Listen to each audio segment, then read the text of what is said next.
ফেরাউনের ব্যাপারে অনেক মিথোলজি আছে দেশে, যে অনেক লম্বা। এক বক্তার ওয়াজেও শুনছি যে আমার পাগড়ি দিয়ে আমি মাইপ পাইছি 60 হাত লম্বা।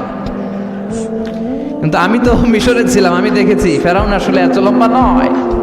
ওর আসল নাম মিনেফতাহ রামসিস আসানি, দ্বিতীয় রামসিস। ফেরাউন বা ফারাও হচ্ছে মিশরের সিংহাসনে যারা বসে ওদের উপাধি। যেমন প্রেসিডেন্ট বা রাষ্ট্রপতি, এটা কি কারো নাম? যেই ওই চেয়ারে বসবে, বঙ্গভবনে থাকবে, উনি রাষ্ট্রপতি। তো যারাই মিশরের সিংহাসনে বসে তারাই ফারাউস বা ফেরাউন। এই ফেরাউনের সাথে কিন্তু আমি কথা কইছি, বিশ্বাস হয় না? তবে এক পেশে কথা, মানে ও কথা কয় না, আমিই কইছি খালি। ও মিয়া, এক পেশে কথা হয় না? আপনারা মাঝে মাঝে আল্লাহর সাথে কথা কন না? বলি না আল্লাহ রে অসুস্থ, তুমি দেখো না, সুস্থ করে দাও আল্লাহ।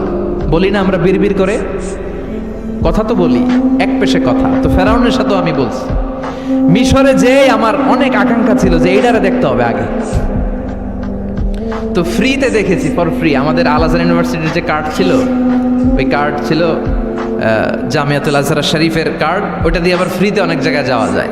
তো একবারই দেখেছি আমি মিশরের রাজধানী কায়রোর যে জাতীয় জাদুঘর, ওদের রয়্যাল মোমিস চেম্বারের 2nd ফ্লোরে ওকে শোয়া রাখা হয়েছে। তো অনেক আশা ভরসা নিয়ে গেলাম, ঢুইকাই দেখি ওই রুমের ভিতরে ফেরাউন চাচা শুয়ে রয়েছে। তো যেই ফেরাউনরে জিজ্ঞেস করলাম, হেই ম্যান, হোয়াটস আপ, কেমন আছো? কিন্তু ওর মুখ দিয়ে কোনো কথা নাই। অনেক কিছু জিজ্ঞেস করলাম যে তোর এত বড় কলিজা হইল কেমনে, তুই আমার নবী মুসারে ধমক দিলি কি করে? আল্লাহর পয়গম্বরকে তুই ধমক দিয়েছিস, তোর এত বড় বুকের পাটা কে দিয়েছে? অনেক কথা বললাম, কিন্তু আজকে ওর কোনো আওয়াজ নাই। আমিও পাইছি সুযোগ, আমারে কওয়ারও সুযোগ নাই। ইচ্ছা মতো দোলাই করলাম ফেরাউনরে। আল্লাহু আকবার। ওর ধমকিতে নাকি মিশরের জমিন কাঁপতো, কিন্তু আজকে ওরা শুটকি বানায় রাখছে কে? এজন্য ওর মতো গাদ্দারে যদি এখনো কেউ করে, ওর থেকে শিক্ষা নেওয়ার দরকার আছে না নাই? খেয়াল রাখবেন, আল্লাহ ফেরাউনকে অনেক ছাড় দিয়েছে, কিন্তু ছেড়ে দেয় নাই। আল্লাহর সুন্নাত হচ্ছে আল্লাহ ছাড় দেয়, ছেড়ে দেয় না। আল্লাহ কি দেয়, কি দেয় না? ফেরাউনরে কি দিছিল? কি দেয় নাই? নমরুদরে কি দিছে? কি দেয় নাই? আবু জাহেলকে ছাড় দিয়েছে, ছেড়ে দেয় নাই।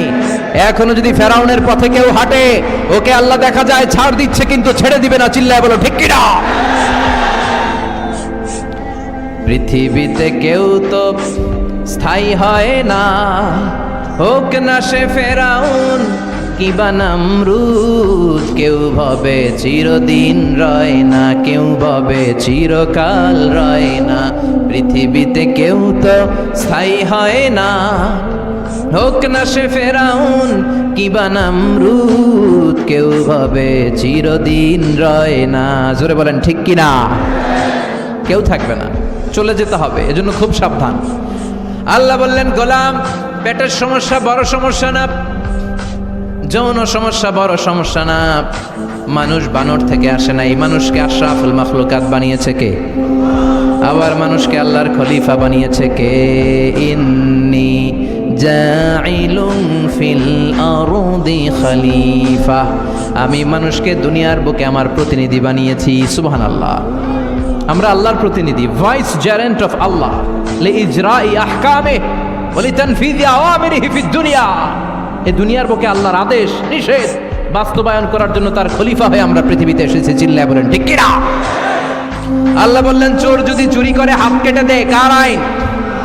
আস-সারিকু ওয়াস-সারিকাতু ফাকতাউ আইদিয়াহুমা জাযাআম বিমা কাসাবা নাকালাম মিনাল্লাহ ওয়াল্লাহু আজিজুন হাকীম। এটা কার কথা? If anyone steals something very precious from the society, the government should cut down his right hand. চুরি করলে যদি সাক্ষী সামন্তের দ্বারা প্রমাণিত হয়, আল্লাহর আদেশ হচ্ছে ওর ডান হাতটা কোপ মেরে কেটে দে। তবে এটা আমরা কাটবো না, এটা গভর্নমেন্ট কাটবে। কিন্তু আইনটা কার? এদিকে কোনোভাবে এটারে উল্টাপাল্টা করার সুযোগ আছে? করে শুনেন। মাদিনাতে বানু মাখজুমিয়া গোত্রের এক মেয়ে চুরিতে ধরা পড়ল। এখন এই মেয়ে ছিল অনেক বংশীয় একটা মেয়ে। সাহাবারা দেখলো এই মেয়ের হাত যদি বিশ্বনবী কেটে দেয়, তাহলে তো মদিনাতে মারামারি লেগে যাবে। সবাই ভাবলো বিশ্বনবীরে বলি, নবী মাফ করে দেন, কেটে দিয়েন না, কিন্তু বিশ্বনবীর সামনে দাঁড়িয়ে বলার সাহস কারো হয় না। বিশ্বনবীর পালক পুত্র যায়েদ বিন হারেসা, তার ছেলে উসামারে বিশ্বনবী বড্ড ভালোবাসে।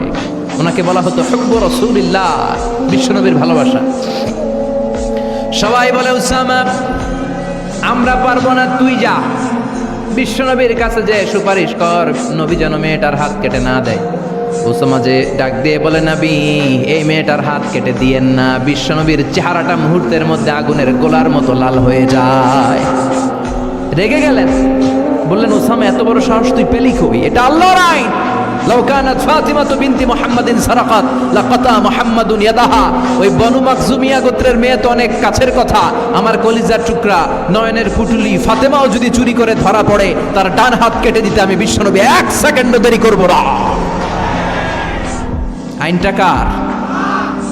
এই চোরের বিচার হোক আমরা চাই কি চাই না? একটা চোরের বিচার যদি আমাদের 17 কোটি মানুষের প্রধানমন্ত্রী মাননীয় প্রধানমন্ত্রী শেখ হাসিনার তত্ত্বাবধানে জাতীয় মসজিদ বাইতুল মোকাররমের সামনে যদি একটা বড় চোরের হাত কেটে দেওয়া হয়, আর সবগুলো টেলিভিশন চ্যানেল যদি লাইভ সরাসরি সম্প্রচার করে, আমরা সবাই যদি দেখি, বাংলার জমিনে আর কোনো চোর খুঁজে পাওয়া যাবে? এই কোরআনের বিধানগুলো বাংলার জমিনে কায়েম হোক আমরা চাই কি চাই না? তবে লাউ সুর, কদু সুর, মুরগি সুর এই সুর না, এগুলা পরে আরো বড় চোর আছে, যারা এক সিগনেচার দিয়ে দেশের হাজার কোটি টাকা শেষ করে দেয়, যারা শেয়ার বাজার লুটে পুটে খেয়ে ফেলে, হলমার্ক শেষ করে দেয়, দেশের টাকা বিদেশে পাচার করে দেয়, এরকম ডাকাত আছে না নাই? এই ডাকাতগুলোর বিচার সবার আগে হওয়া দরকার। এই বিধানটা কার? আল্লাহর। আমরা আল্লাহর বিধান আল্লাহর জামিনে চাই, ঠিক কিনা? ইনশাআল্লাহ মাননীয় প্রধানমন্ত্রী অনেক লম্বা সময়ের জন্য আছেন। তিনি আগে ছিলেন কয়দিন? 10 বছর, এখন পাইছে আরো 5 বছর। ইনশাআল্লাহ আস্তে আস্তে আস্তে আস্তে আস্তে আস্তে উনিও হয়তো এই সুন্দর সুন্দর বিধানগুলো বাংলাদেশটারে একটা শান্তিপূর্ণ দেশ হিসেবে গোটা বিশ্বের দরবারে পরিচিত করার জন্য এই বিধানগুলো হয়তো একদিন আমরা আশা করি, আমরা স্বপ্ন দেখি, আমাদের প্রিয় প্রধানমন্ত্রী মাননীয় প্রধানমন্ত্রী বাংলার জমিনে এই বিধানগুলো কায়েম করবে। জোরে কোন ঠিক কিনা? খলিফাতুল্লাহ ফিল আরদ, এই কাজগুলো বাস্তবায়নের জন্য আল্লাহ আমাদেরকে খলিফা বানিয়েছে। তবে আমি আপনি কাটবো না, জিনা করলে আমি আপনি মাথা কাটতে পারবো না, এটা সরকার করবে। এটা কে করবে? এজন্য আল্লাহ ডেকে বললেন, গোলাম মানুষের পেটের সমস্যা বড় সমস্যা না, যৌন সমস্যা বড় সমস্যা না, মানুষ বানর না, মানুষ আশরাফুল মাখলুকাত, মানুষ সৃষ্টির সেরা, ঠিক কিনা? আবার মানুষ সবচাইতে শক্তিশালী, জানেন? জানেন না? মুসনাদে আহমদ ইবনে হাম্বলের বর্ণনা, আল্লাহ যখন পৃথিবী সৃষ্টি করলেন, পৃথিবী কাঁপতে শুরু করে দিল। পৃথিবীর কাঁপাকাঁপি দেখে আল্লাহ পৃথিবীতে পাহাড় গেড়ে দিলেন। ওয়াজআলনাল জিবালা, কথা বলে না এত হাফেজ, ওয়াজআলনাল জিবালা আওতাদা, পাহাড়কে আমি পেড়েগের মতো গেড়ে দিয়েছি।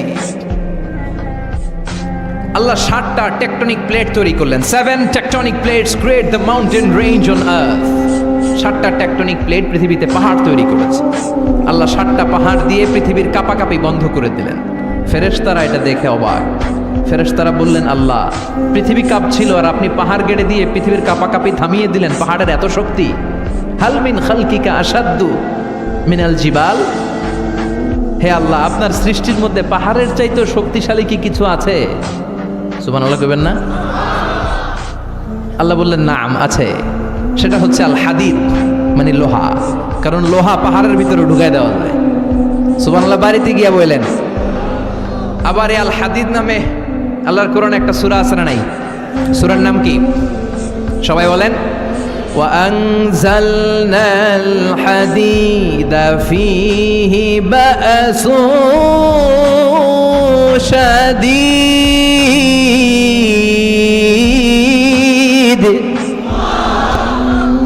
আমি আকাশ থেকে লোহা নাজিল করেছি, লোহার মধ্যে অনেক শক্তি আমি ঢুকিয়ে দিয়েছি।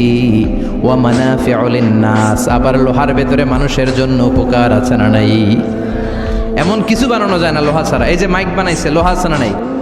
ঘড়ি বানাইতে লোহা, বাড়ি বানাইতে, গাড়ি, কম্পিউটার, প্লেন, রকেট, বন্দুক। সুবহানাল্লাহ কইবেন না?